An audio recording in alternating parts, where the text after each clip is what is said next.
September 2015, Uber announced they were buying an old Sears department store building in downtown Oakland and turning it into a satellite headquarters that would house 2,500 employees. And at the time, I was living across the street, so I was very interested in what was going on there in my front yard.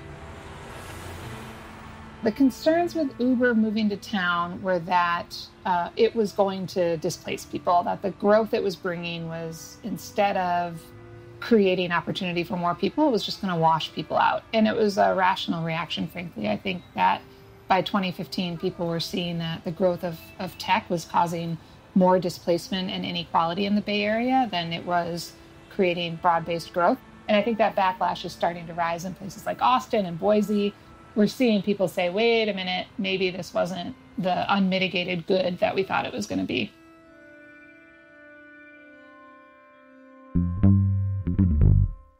That's Catherine Bracey. She's talking about a trend that we've seen in the Bay Area over the last decade, and there is now real concern that that same trend is being replicated across the country. I'm Cindy Cohen, the Executive Director of the Electronic Frontier Foundation. And I'm Jason Kelly, EFF's Associate Director of Digital Strategy. This is our podcast, How to Fix the Internet.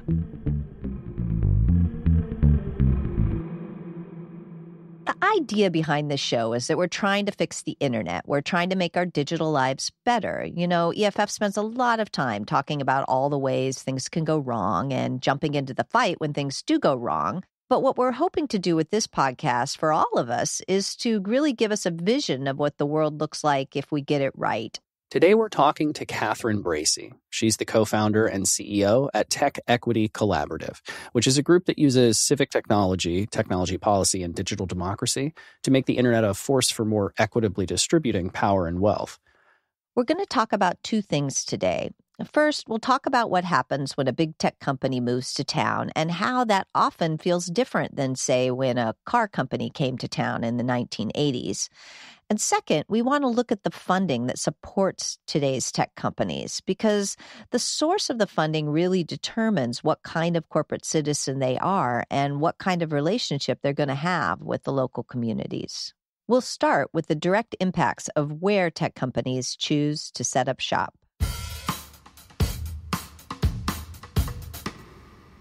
Welcome, Catherine. You know, I've lived in the Bay Area for a long time now, and I've seen the impact that the tech industry has had on the people who live here. And I'd love to believe that tech can bring broad-based growth and opportunity. What does that look like to you? How will our communities and businesses look differently if we get there? We think that the two main avenues to getting to this place where, you know, a growing tech economy is creating opportunity for everybody is there's abundant, affordable housing so that everybody can afford to live close to the economic opportunities that are being created, and that there are good job opportunities, not just in the tech industry, but that all the jobs that a growing, booming economy is creating are available to everybody, and that they're good jobs. We need school teachers, we need nurses, we need people to fix the roads and build the roads, and all of those jobs should be high quality family supporting jobs. So you had a keynote where you talked about how excited people would be if they announced that like a company was coming to Detroit, because that's, I think, where you're from, compared to how you felt when Uber had announced when it was coming to Oakland. Why do we feel such hesitance when we think about tech coming into new places? Yeah, I mean, it's a complicated answer. And yes, I grew up outside of Detroit in the 80s at a time when, you know, a company announcing that they were bringing thousands of good jobs to an economically depressed urban center, it would have been met with celebration. And when Uber announced they were moving to Oakland, it definitely wasn't. It was met with whatever the opposite of celebration is. Organized protests, for one thing, a campaign called No Uber Oakland. And this caused me to do a lot of thinking about what those differences were. And they're layered. I think there are sort of jurisdictional differences. California and Michigan are two very different places. And there are certain regulatory regime and years of policy choices that have made it harder to build housing in California. And that entrenches wealth in a property owning class in a way that it doesn't in Michigan, but also in Detroit in the 80s, obviously labor unions were very strong, and the jobs that a car company would be bringing to a place like downtown Detroit at that time, where everybody knew they would be good jobs because they would be union jobs. So I think that's a really important point. And, it's not just tech's fault that labor protections have been eroded over the last 40 years. I mean, it is sort of timing. Tech came to prominence as sort of the industry that was the engine of the economy at the apex of deregulation. In some ways, any industry coming to power at the time that tech came to power would have had the same effect. So I want to be fair to tech that this isn't all specific to the industry, but there is somehow tech didn't get the civic bug in the way that industries of the past have gotten. Like there was some sense from business leaders in the past that they had a responsibility to the communities where they were building companies, whether they wanted to or not. They played along, and tech never really did that. And when we started Tech Equity, that was really the thing we were trying to address, was why was it that tech wasn't really at the table when it came to talking about these really big civic issues at the local level where their companies were headquartered. I do think there may be a sense in tech that people were free from the particular place where they lived. But I think that the dark side of that might be this idea that you're somehow separate from the place where you live and the other people who you pass on your way to work. You're just bodily there, but your mind and your heart and your soul are on this other realm. But this is a time when the idea that local and even national officials had much control over how business should work was on the wane. And so these companies didn't think that they were beholden to the communities where they were listed because there weren't a lot of constraints. And we were, as you were saying, kind of hollowing out the constraints that had come before. Yeah, I mean, I think there's a lot of truth to that. And the charitable perspective to those tech leaders is that they really are, global companies. They operate in more digital environment, less beholden to geography. And there's a lot of things that are good about that. And that the issues that they were facing from a public policy perspective because of that global reach were profound. And they can be forgiven, I guess, on some level for being distracted by protests in the Middle East or privacy and surveillance in Russia, and not worried about the housing crisis or property tax policy in California.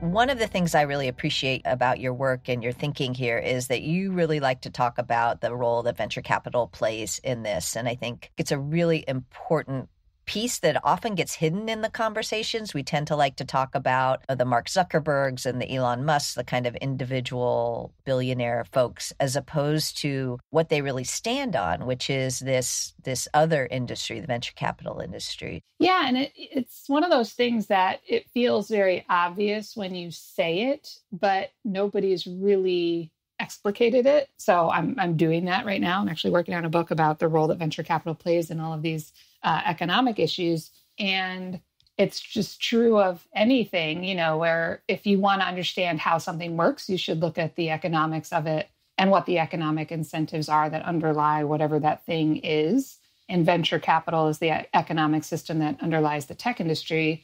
And I really think when we look at any of the harms, not just the economic harms, but the harms to democracy, the harms to public health, all of the issues we ascribe to tech in our communities these days, I think you can tie all of them back to that economic structure and the incentives of venture capital. So, anyone who understands venture capital knows that the returns that venture capitalists are expecting are much higher than you would get from other places that, rich people put their money. Yep. And so that expectation gets transferred to the companies who receive venture capital investing, and they're all pushed to fit this mold of, the rocket ship company that's going to hit unicorn and kind of do it with these this blindered mentality that they just have to drive towards maximized profit and nothing else matters. How do you see that play out on the ground in the places that you think about for equity?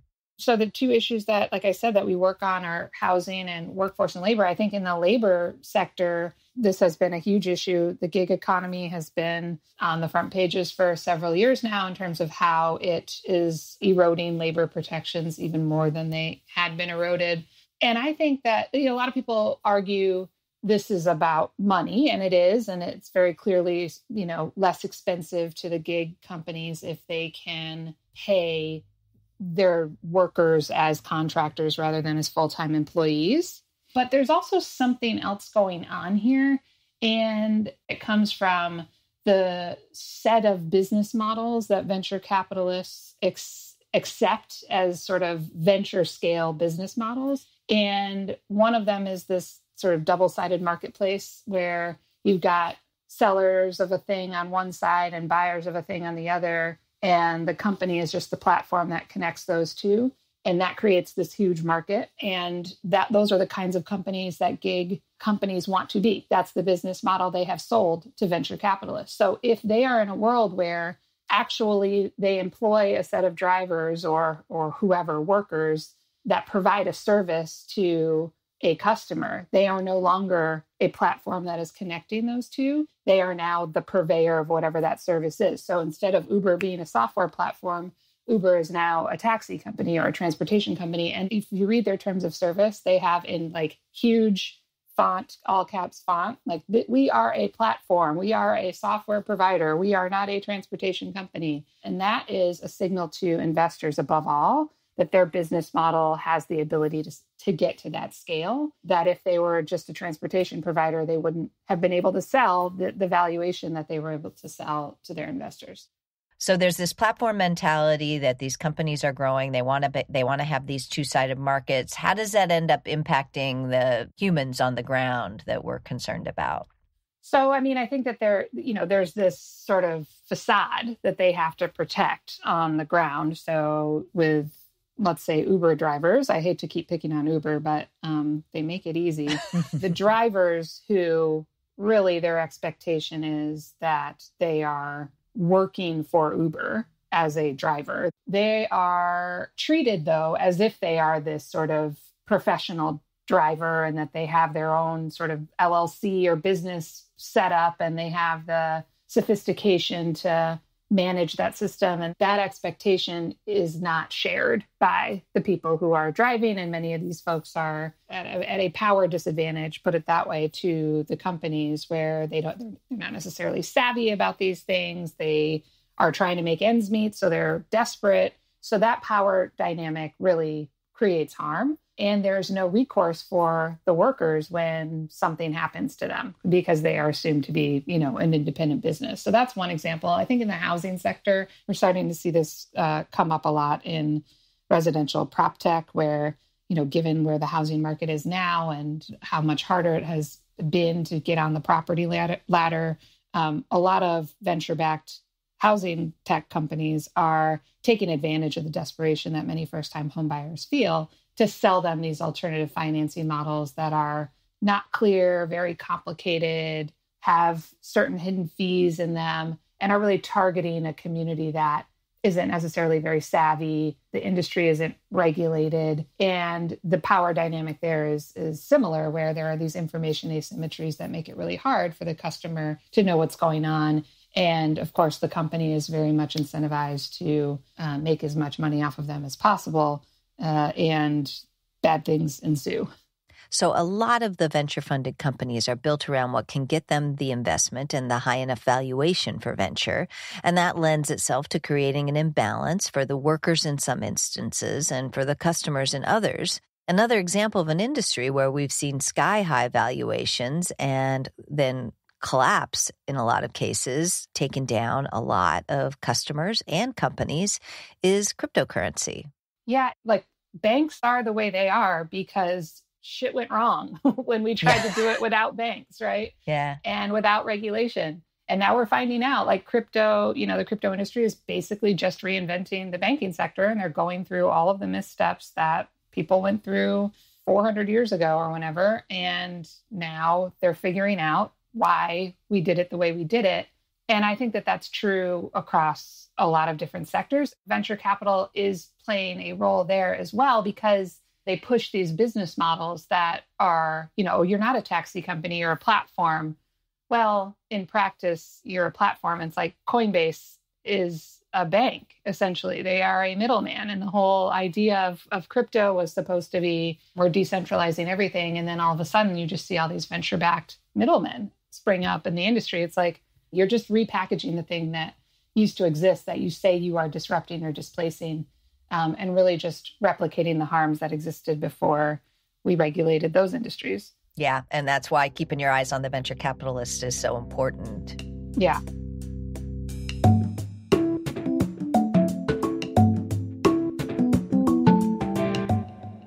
I want to jump in here for a little mid-show break to say thank you to our sponsor.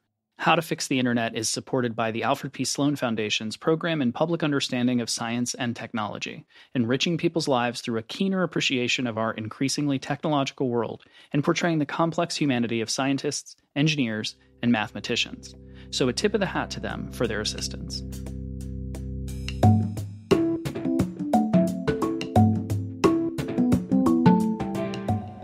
One of the things we like to do on the show is to articulate the approach that someone is thinking of as a way to solve a problem. And, some of this comes from Larry Lessig's seminal work of Code. And there's 4 that Larry articulates. One is, a physical or architectural change. That's the code in Code.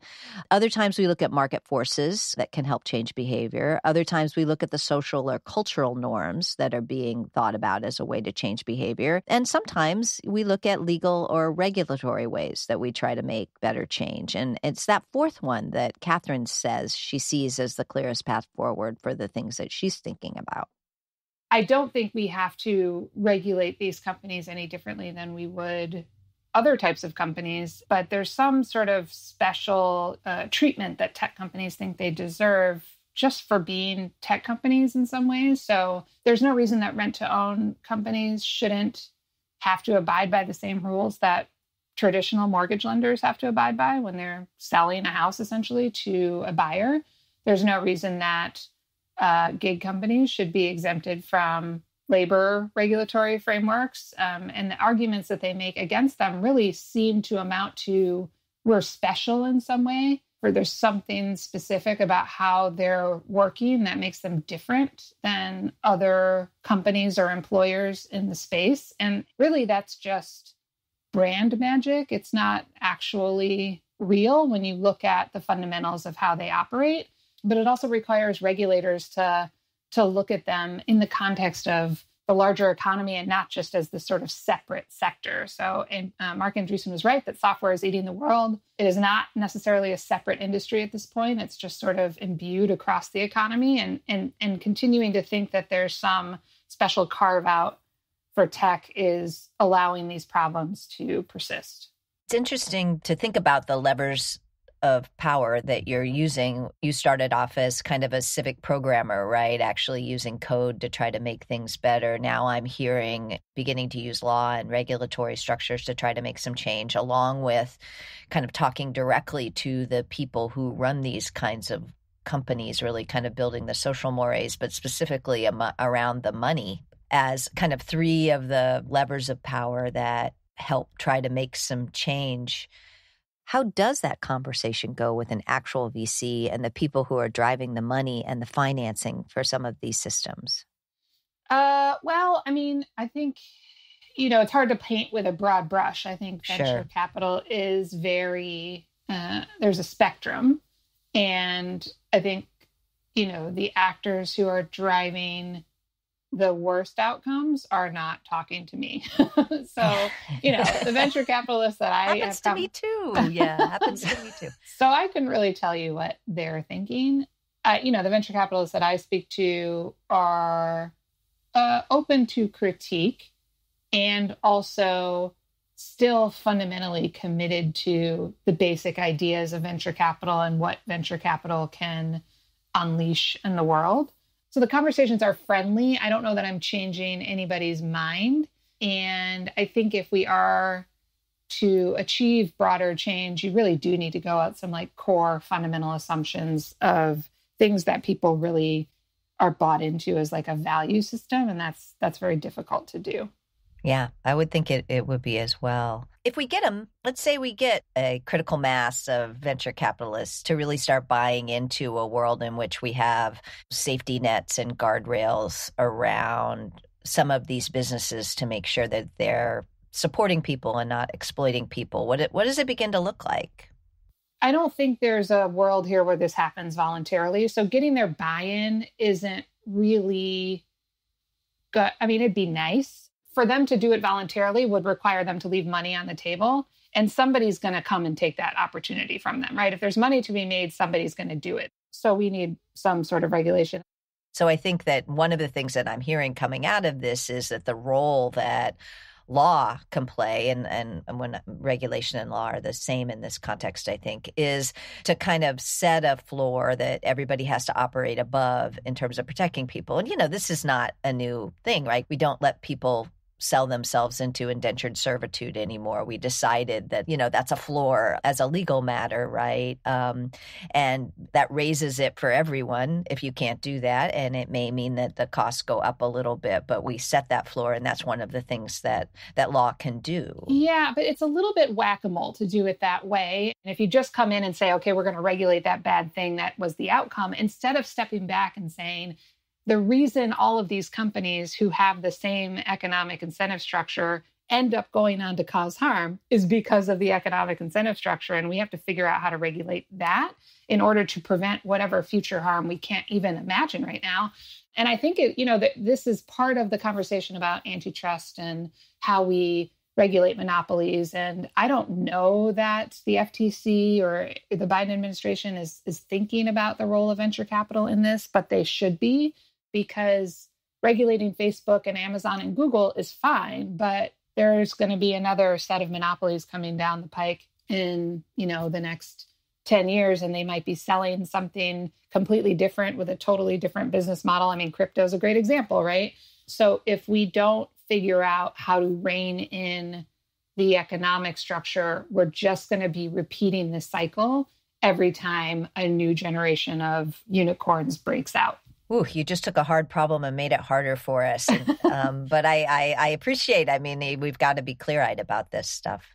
I wonder if there's a role for the individual at some of these companies to play. Are there ways that individuals at these companies, who I think are probably a lot of the folks listening to this podcast, can make shifts? What opportunities to pull those levers of power do individuals have, or do you think that they do?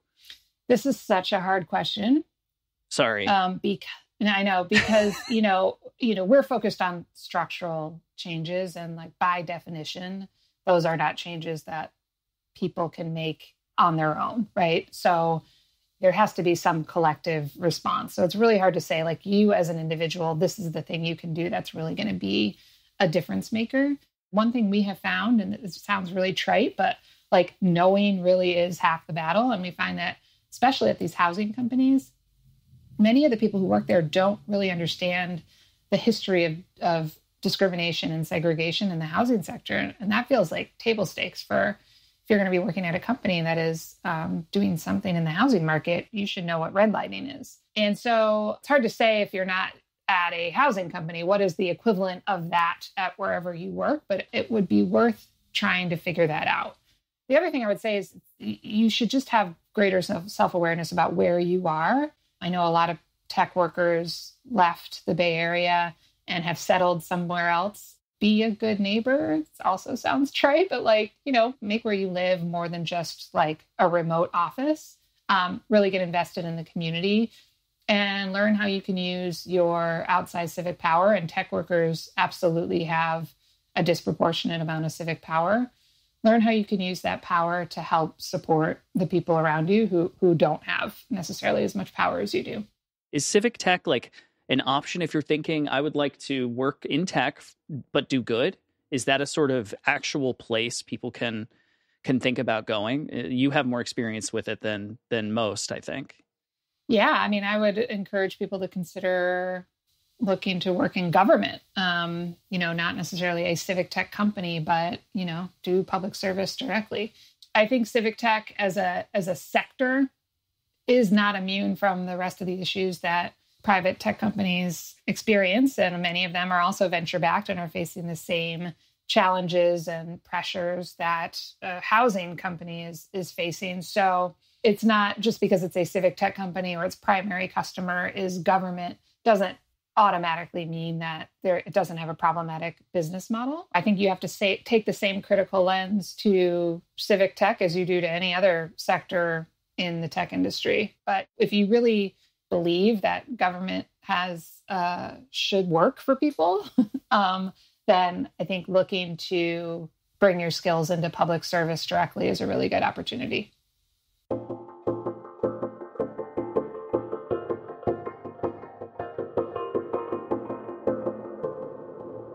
Let's see if we can draw some of this together. We know that the path forward is not easy, but it sounds like our goal here is to get to a place where when a tech company decides to come to your town, you're excited because it means good jobs, it means good housing, it means support, it means that the community as a whole is going to benefit from the additional, not just economic activity, but hopefully even civic activity that these folks are going to bring to your town. Is that fair? Is there more you would say?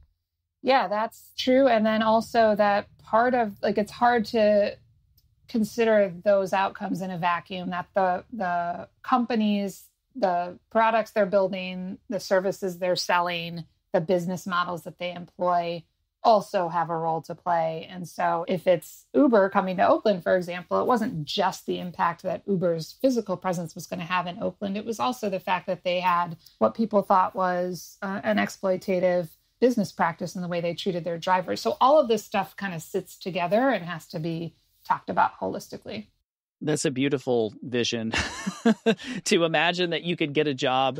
You could be looking for a job, and the ones that you find can be in places you're excited to live and improve the community and doing things that are beneficial to the world. I think that would be lovely. I was going to say, I started all of this as sort of, I think like you both, I was sort of an OG internet person in the very early days and really believed in the democratizing potential of the internet. And I still think that the industry that's growing up on top of the internet should live up to those original values. But it's become very clear to me that it's not going to happen on its own, and that we need people, especially the people who are building the tools and companies, to really care about those values and to fight for them. And so that's kind of like the call to action for all of us, is to remember those original values and realize that in order for us to really achieve them at scale, we have to do the hard work of making sure that the industry goes in that direction. Oh, thank you so much. That's such a hopeful place to end on. I think that we're in strong agreement. The original vision of the internet being a digital worlds being a way that we could do better than the world before us is still worth it. But we have to be clear-eyed about the fact that that's, not only is that not happening in many places, it's building something that's worse, and that's making us relearn some of the lessons of the past. But I think that, you've got to start with hope, and you've got to start with the vision. And I think I appreciate you continuing to dig in to try to make it better, even as you bring a clear view. Yeah, thanks for having me. It's been an honor. Well, that was a really great conversation with a lot to unpack. And Cindy, I wonder if you have from that conversation just a nugget of wisdom that you're going to use, in the future, or that you kind of are going to keep thinking about as you recall this conversation later in the week or in the month. I think that her vision of a world in which people are excited because a company comes to town because they're going to bring good and sustainable jobs is a vision I really want to hold on to. But I think she also complicated the story a little bit, because what she said is, if you're not following the money, if you're not looking at the VC model of funding, then there's only so much you're going to be able to do to make things better. And in some ways, she kind of grounded us a little bit in just the underlying forces that may not be as visible, that have a lot to do with why we're not seeing the kind of tech company civic leadership that we hope to see. Yeah. At EFF, we often talk about sort of surveillance or tracking or behavioral ads as the original sin of the internet. And it was helpful to hear her describe sort of, if you go back a little further, the VC model, the sort of profit model where you have to make a really large company really quickly or a really profitable one might even be the actual original sin, right? Because that's how you get to behavioral ads. That's how you get to surveillance and tracking and sort of mass surveillance across the web. Well, that's it for this episode of How to Fix the Internet. Thank you so much for listening. If you want to get in touch about the show, you can write to us at podcast@EFF.org or check out the EFF website to become a member, donate, or look at some of the merch we have available. I don't know where you are, but it's cold here and a hoodie is just right for wearing indoors and outdoors. This podcast is licensed Creative Commons Attribution 4.0 International and includes music licensed Creative Commons Attribution 3.0 unported by their creators. You can find their names and links to their music in our episode notes or on our website at EFF.org/podcast. Our theme music is by Nat Keefe of Beatmower with Reed Mathis. How to Fix the Internet is supported by the Alfred P. Sloan Foundation's Program in Public Understanding of Science and Technology. See you next time. I'm Jason Kelly. And I'm Cindy Cohen.